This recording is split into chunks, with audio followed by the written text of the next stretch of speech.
Signal gasoline. Let every traffic signal remind you, you do go farther with Signal gasoline. Yes, you do go farther with Signal.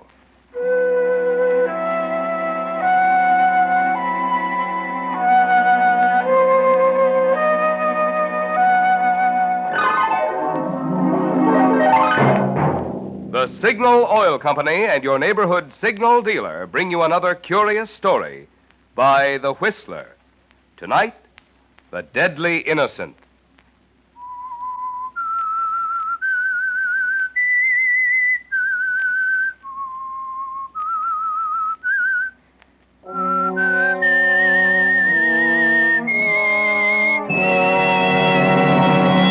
I am the Whistler, and I know many things, for I walk by night. I know many strange tales hidden in the hearts of men and women who have stepped into the shadows. Yes, I know the nameless terrors of which they dare not speak.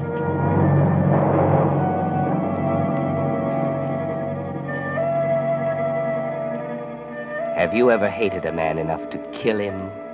No? Well, that's the kind of hate that grows with the years, grows and grows into an all-consuming passion. That's the way it was with Lambert Dean. He has wanted to kill someone for 25 years. That's why he has come down to the offices of the Mammoth Construction Company at 9 o'clock at night. That's why he's chatted casually with the old night watchman who took him up in the elevator.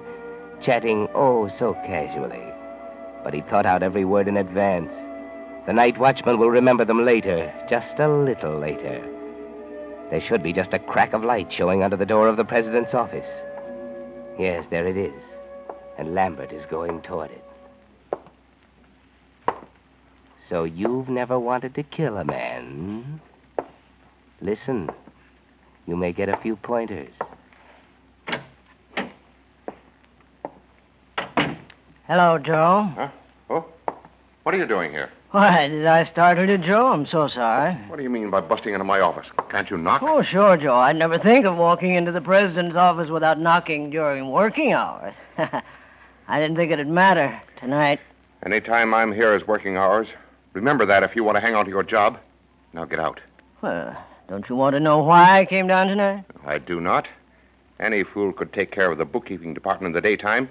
If you have to work nights to keep up with simple routine, that's your lookout. Oh, I don't have to work on them. They're all fixed up, just the way I want them. I came here to tell you about them, Joe. Well, you can keep it. The books will wait till tomorrow. Better listen now, if you want to hear it at all. How many times have I got to tell you to get... What do you mean, better listen? Tomorrow'll be too late. You'd better listen, Joe. Yeah, maybe I had. What are you up to? Anything wrong with the books? You're a smart guy, Joe. You always were. Even back when you were a kid in knickers. Oh, for the love of Pete, if you're going to start raking of past history and... The sooner you let me talk, the sooner you'll get it over with. And if you've got anything to say, say it. My time's valuable. Is it? Yes, you were smart. Making up to me when we were kids. You were my pal. You looked after me. Never let anybody bully me. Your dad had dough. Mine didn't. Uh-huh. It was worth having you hung around my neck if it got me the kind of life I wanted. And it did, didn't it? Pretty soon you just about moved in on us. When I went to college, Dad sent you, too. Good, kind Joe Carson, who always looked after poor little me. All right, so you finally tumbled to it. What of it? When Dad got wiped out and we had to leave school and hunt work, you didn't drop me. I'm no fool. You still belonged on the right side of the tracks. You knew the folks that counted. Sure, Joe, sure. You were smart. I knew the men with the jobs to give. I found out about old Jennings needing a bookkeeper down here at Mammoth, only when I got around to applying, they already had a new bookkeeper. You. Well, if you were dope enough to tell me about it, you deserved what you got. Maybe I wouldn't have seen the future in a piddling little bookkeeping job if you hadn't run off at the mouth about that, too. I'm going to be the bright young man who catches Jennings' eye, Joe. I'm going to marry Betsy Jennings. Someday I'll own Mammoth, lock, stock, and barrel. You haven't got Mammoth yet, smart guy. No, just all the rest. Give me time. Old man Jennings is on his last legs, and you know it. Now get out. You're fired. Haven't you forgotten the books, Joe? I'll check them by myself. Now out. No. Get out, or I'll... No, I'm not going. You are. What? This is the end of the line for you, Joe. Tomorrow I'll move into your office. Pretty soon I'll move into your house with Betty. Before long, I'll own Mammoth. You're crazy. Like a fox. I'm going to kill you, Joe.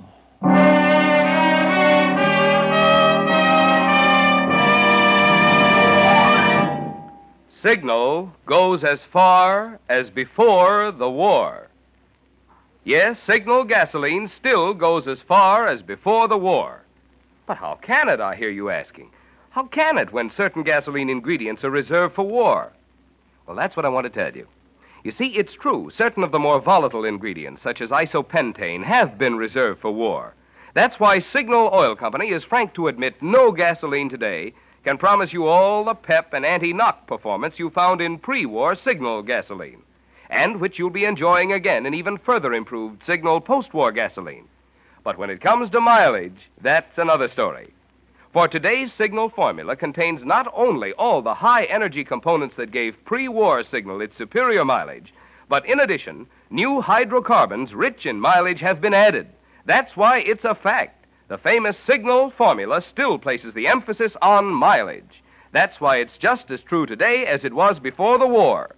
You do go farther with Signal gasoline. And now, back to the Whistler.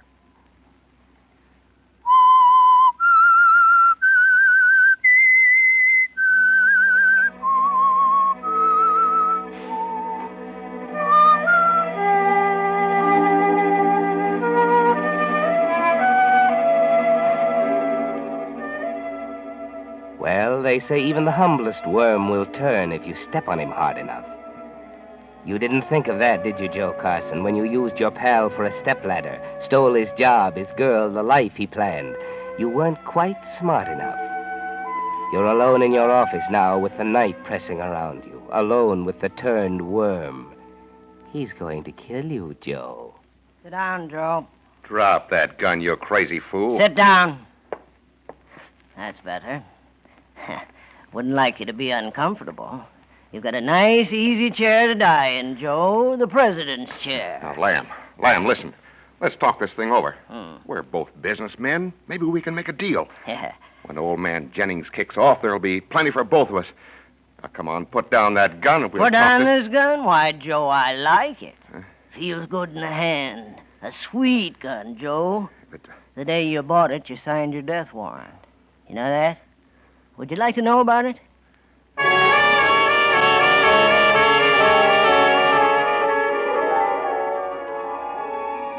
That's right, Lambert. Tell Joe about it. Don't let him die without knowing how smart you've been for a change. Remind him of the day Mr. Jennings retired from the business. The day Joe put that gun in his desk drawer and bragged that the payroll would be safe. Joe's own gun in Joe's own desk with Mr. Jennings for a witness. Convenient, wasn't it? But don't stop there. Tell him your whole plan. Tell him about that day 2 months ago when you started on your careful, deadly trail. Hello, Mr. Dean. Have a good lunch? No, not very, I'm afraid. Nothing seems to agree with me these days. You may go to your own lunch now, Miss Neal. Okay. If you ask me, your stomach would be a lot better off without all those pills you keep stuffing down your neck. I was not aware that I'd asked you, Miss Neal. Yeah, it's your stomach. Bye. Back soon. Miss Neal, have you seen my tablets? They don't seem to be in my pocket. I'm sure I had them this morning. I remember taking a couple when I got to the office. Oh, sure, I've seen them. You left them on the water cooler. Big boy Carson raised Cain about it when we went out to eat. Say, what's he got against you anyhow? Against me? Oh, you must be mistaken, Miss Neal. Joe's my friend. We were boyhood friends. Then why is he always picking on you and yelling at you? Looks to me like he wants to run you out of here. Only he doesn't dare long as the old man's alive. Miss Neal, I cannot allow you to speak like that about my friend. Now that Mr. Carson is in sole charge of the business, he's naturally under a strain. We must all make allowances. Oh, yeah. Here, I hid your pills under the stuff on your desk. Oh. How many do you want? 2? Put out your hand. Thank you. Now, you sit still. I'll bring you some water. That's very... One moment. These aren't my tablets. Why, sure they are.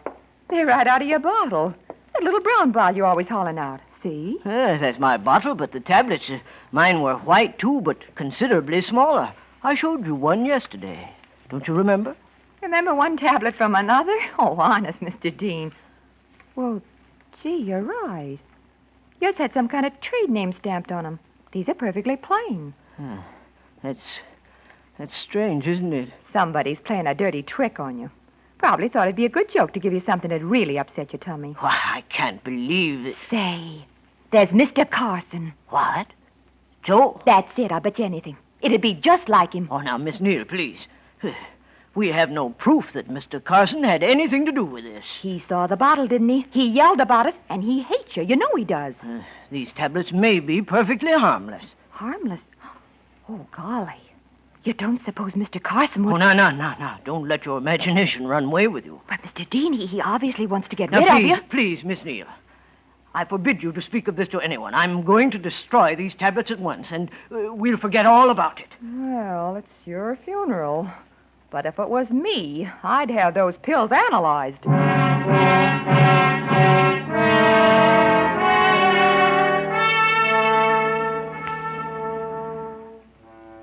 That's right, Lambert. That was step one along the trail leading to Joe's untimely death. But don't stop there. Before you pull the trigger, tell him the whole story. Tell him about step 2. Hey, look out! Look where you're going, can't you? Did you see that? You all right, mister? Yes, I think it didn't hit me. Boy, you got luck to burn. If you hadn't jumped like a grasshopper, that car made mincemeat out of you. I was walking along close to the pavement. Somebody shoved me hard. Then I was out in the street in that car. Well, what do you know? Hey, I guess it could happen easy enough with all these crowds on the sidewalk. Yes, easy enough. You didn't happen to notice who was behind me.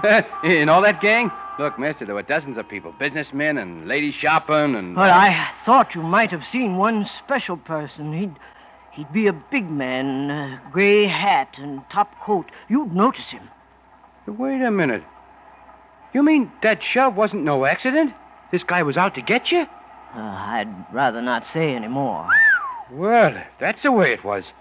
Let me think here. Seems to me I do remember a gray hat. A big man, around 45, with a red face. Yeah, he'd have to be big to stand out in the crowd, wouldn't he?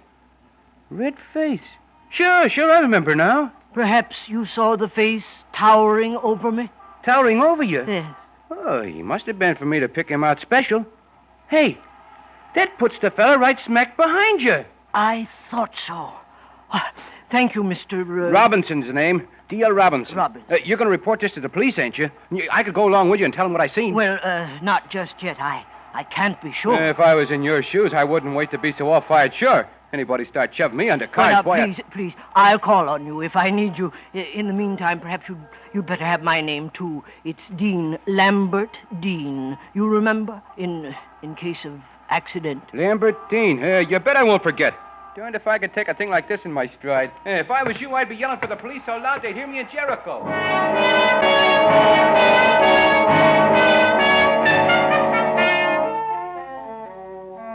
Nice work, Lambert. That was step 2, and it was easy.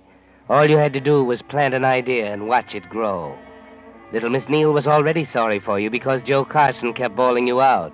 Easy to make her think a few soda mint tablets might be poison, especially since you destroyed the evidence.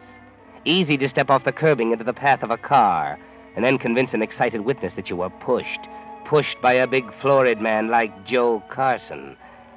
Only what's the motive, Lambert? Why should Joe attempt to kill you? The police will want to know. You waited, didn't you?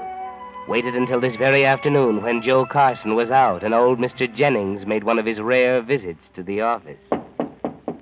Come in. Well, Lambert, come in, my boy. Mr. Jennings, may I speak to you privately? Why, certainly. But if it's anything about the business, you'd better wait until Joe gets back. He's in charge now, you know. No, I'd rather Joe didn't know about this. Not just yet, Mr. Jennings. Mr. Jennings, I shall have to ask you to treat this conversation as confidential. Very well. Mr. Jennings, I have reason to believe that 2 attempts have been made upon my life. What did you say? Somebody's trying to kill me, sir. I'm sure of it. Good heavens, Lambert. Yes, sir. That's just the way I felt. I couldn't believe it the first time, but it happened again. But why should anyone want to kill you? Well, there isn't any reason. Unless my death would cover up for someone else. Cover what up? Well, I got to thinking about it, Mr. Jennings. There wasn't any funny business going on around here until after you retired. I got to wondering if somebody had just waited until you were out of the way. And this afternoon, I checked over my books for the last few weeks, and I found discrepancies, sir. You mean... Somebody has altered my figures. On several occasions, somebody's done a good job of forging my handwriting. There's a lot more money paid out than I ever handled. How much? Well, so far, I found $17,000. Who did it? Someone in the office? One of the staff? That's just it. The books are locked in the safe right here in your office. Perhaps I should say Joe's office, except when they're actually in my hands. Then it had to be someone who knew the combination of the safe. Well, now you can see why somebody wanted me out of the way, can't you? These altered figures look like mine. If I died, you wouldn't hunt any further, you see. Everybody would believe that I took the money, gambled it away, and committed suicide. Someone who knew the combination. No one knew it except you and me and Joe. That's clear enough for me. What are you going to do? I'm going to call the police. This is my company. Whoever steals from me will pay for it, even if it's a member of my own family. Mr. Jennings, you promised to keep this confidential. You can't expect me to keep a thing like this to myself. But you can't afford to make a mistake. It might not be the person we think. No, I wouldn't want to. What shall I do, Lambert? Leave it to me, sir. I've got an appointment tonight with the person. If he did it, I'll get the proof. You're going to see him alone? Yes, sir. Well, that could be dangerous. You say he's already tried to kill you twice? I know, but I've got to clear my name, sir. If anything should go wrong, I've written the whole thing down for you. The attempts on my life, the names of the people who were with me at the time, the altered books, and... Here, sir. I thought if you'd put it in your personal locked compartment in the safe, it would give you the whole story. To be opened in case of my death. Lambert, the risk, I can't let Now, don't you... worry about me, sir. I can take care of myself. If you'll just give me the keys to your compartment. The safe's already open. Very well. Take them, Lambert. Put the letter there yourself. I think I'll rest a few minutes before I go home.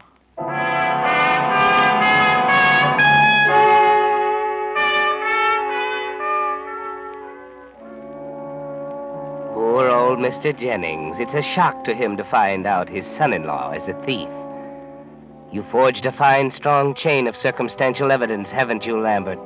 Just one more link and you'll be ready to kill. You won't overlook that last link, will you? Not a careful man like you, Lambert. Evening, Mr. Dean. You working late tonight, too? Good evening, Bill. Well, not exactly working. I have an appointment. Mr. Carson here yet? Yep. Took him up about a half hour ago. Come on over to the elevator. I'll ride you up. Thank you. I'd sure steer clear of Mr. Carson tonight, though, if I was you. What? Why, he told me plain as a whistle he didn't want nobody coming near him. Didn't want anybody to come near him, except me.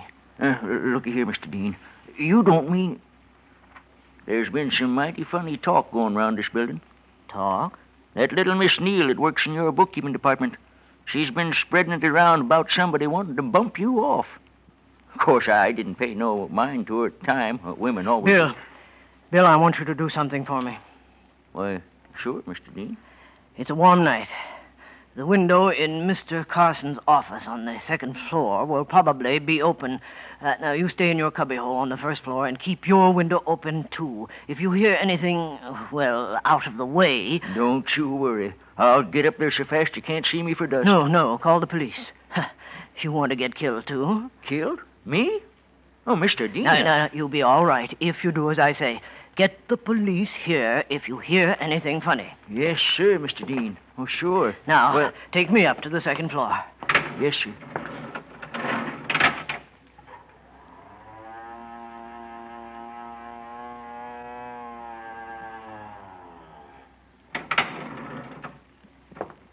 Don't forget, Bill. I'll be glued to my window, Mr. Dean.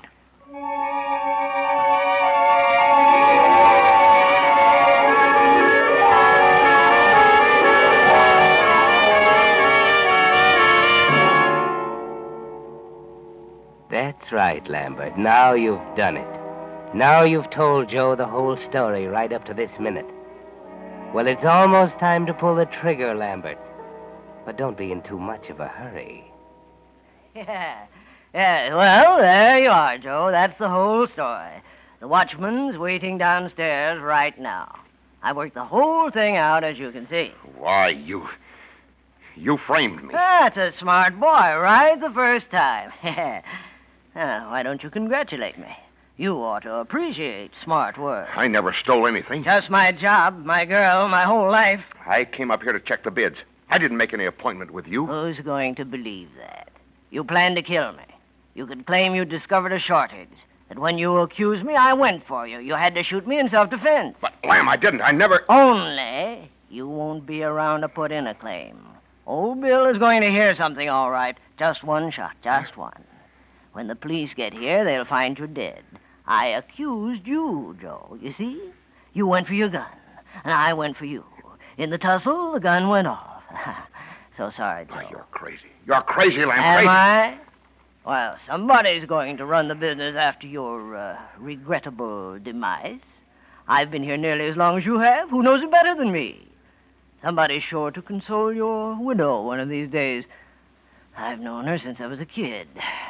I'm stepping into your shoes, Joe. Now... Wait, Lamb. Listen to me. That letter. You're counting on that? Oh, yes. I'm a careful man. Now, Lamb, the police won't find that letter. It's gone. And you haven't got a case without that letter. Ah, come on, bright boy. Can't you do better than that? But I tell you, it's gone. I destroyed it. I found it tonight. In old man Jennings' compartment? Don't make me laugh. But I've got a key to it. He had it made for me when he stopped working. Look, Lamb, I'll show you. Keep your hands out of your pockets. Oh, I only want to show you. I've got it right here. Get your hands up. I warn you. Right here in my pocket. Did you think you could kid me, Joe? Think you could stop me with that cock and bull story? Why don't you answer, Joe? Through talking? For good? I'd better get a move on. It'll be a minute or two before the police get here, but I want to be sure. Gun right beside him. Won't matter if my prints are on it, too. We tussle for it. Let's see now. His pocket. Now, what was he going for in his pockets? If he had another gun, better make sure. Keys. He was going after his keys. No, don't get excited. He couldn't have had the key to Mr. Jennings' compartment. He couldn't. This one. It can't be. But it looks like...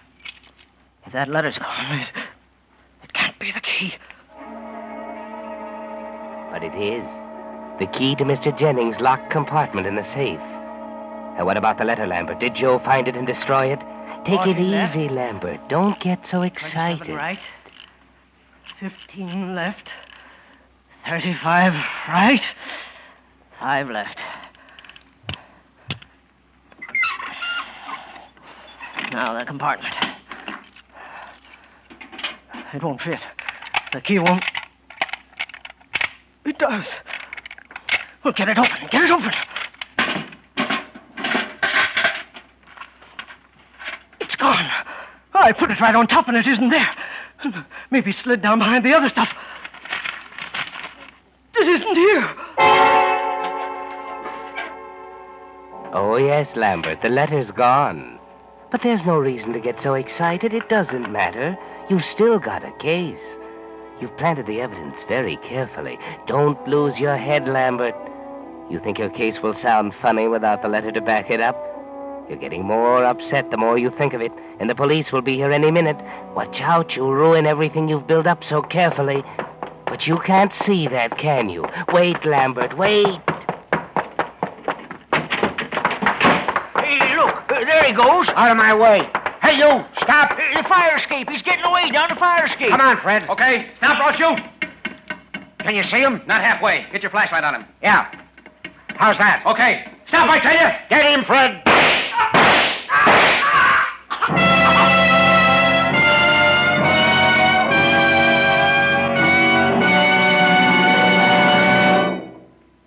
The Whistler will return in just a moment with the strange ending of tonight's story. Meantime, a question for you drivers. Does your windshield look different lately?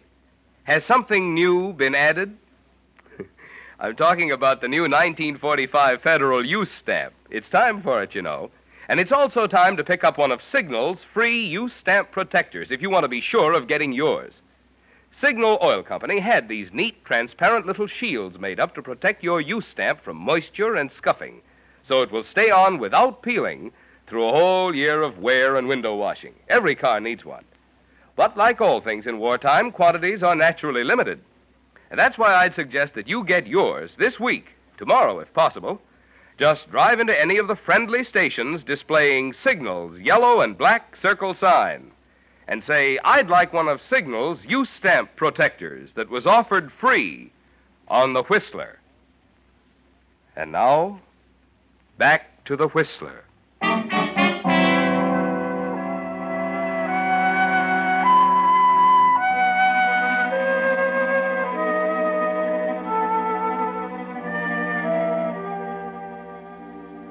So Lambert's revenge wasn't complete.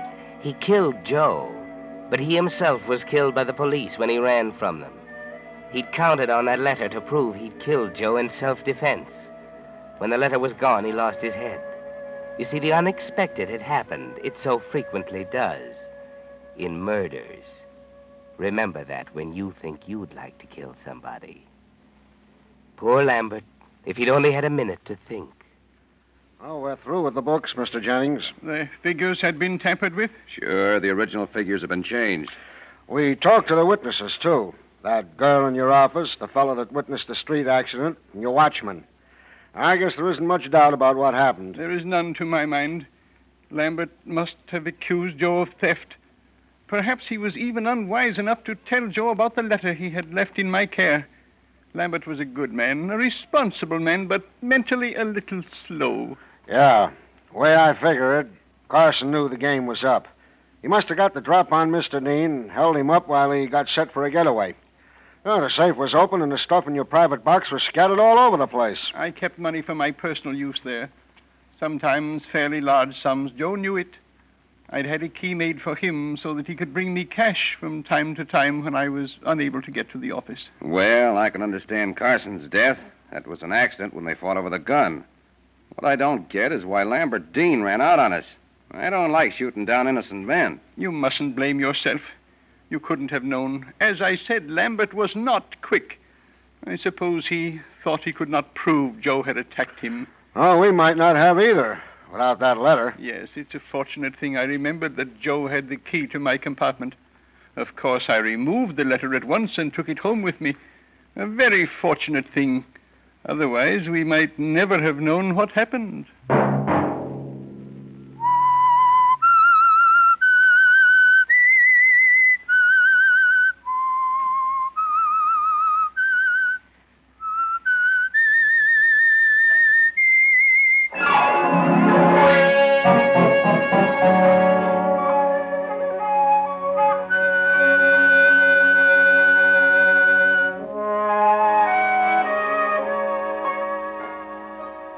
Next Monday at 9 o'clock, The Whistler will bring you another strange tale. The Whistler is broadcast for your entertainment by the marketers of Signal gasoline and motor oil and fine quality automotive accessories, and by your neighborhood Signal dealer. This program, directed by George W. Allen, with tonight's story by Sally Thorson, music by Wilbur Hatch, is transmitted to our troops overseas by the Armed Forces Radio Service. This is Marvin Miller speaking, and suggesting that you let every traffic signal remind you that you do go farther with Signal gasoline. Yes, you do go farther with Signal. This is CBS, the Columbia Broadcasting System.